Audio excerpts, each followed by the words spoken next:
যে আপনারা কি চান? আমরা সরকারের কাছে আমাদের প্রথম আবেদন হল আমাদের এই যে রাস্তা, আমাদের দেশ উন্নয়ন আর মাদক মুক্ত, আমরা এই তিনটা জিনিস আমরা সরকারের কাছে আবেদন, আমরা এইটাই আমরা চাওয়া ভাবা। আমরা কি চান? মাদক প্রচুর ভাবে নামতেছে মাদক, আমরা প্রতিবাদ করলে আমাদের উপরে জুলুম অত্যাচার চলতেছে, আমাদের কিছু কিছু লোক থেকে টাকা উদ্ধার করে নিয়েছে দাম করলেও কা।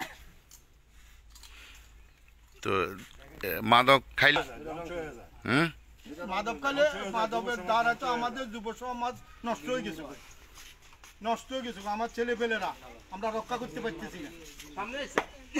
মাদক ব্যবসায়ী এটা কি আপনাদের গ্রামের? না না না না, ও বহিরাগত লোক, আমাদের গ্রামের না, বহিরাগত এলাকায়। আচ্ছা, এটা কোন এলাকা? আমাদের এলাকায় আর কি।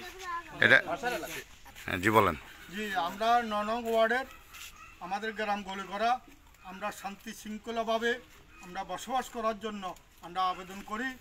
আর আমরা যুব সমাজকে আমরা নিয়ন্ত্রণে রাখার জন্য আমাদের একটা যেন হেল্প পাই সরকারের কাছে। আর পার্শ্ববর্তী আমাদের গ্রামের কারণে আমরা ধ্বংস হয়ে যাইতেছি, মাদক যারা নিতেছে তাদের করে আমরা প্রতিবাদ করলে আমাদের তারা লাঠি ছোটা নিয়ে আক্রমণ করে। কারা? এই যে আমাদের ভাষণ গ্রামের মাদক ব্যবসায়ীরা, এটা আমরা সরকারের কাছে কি আছেন?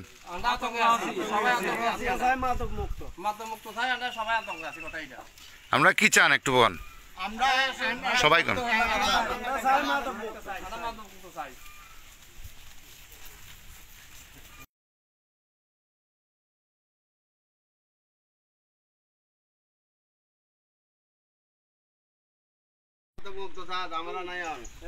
এখন কি চান কোন দাম একটু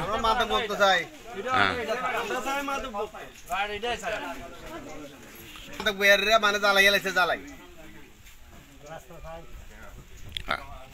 আমার নাম হলো আব্দুল লতিফ, গ্রাম হলো গোলগারা, ৯ নং ওয়ার্ড, আলকরি ইউনিয়ন, ১৪ গ্রাম থানা। মানুষের একটারে মামলা ২টা ৩টা খাওয়াইছে, ভালো মানুষের এর সেনাবাহিনীর ফোন দে, র্যাবের ফোন দে, বিজিবির ফোন দে, এর চৌড়ে দিছে। এরকম রেকর্ড আছে যে ভালো লোকের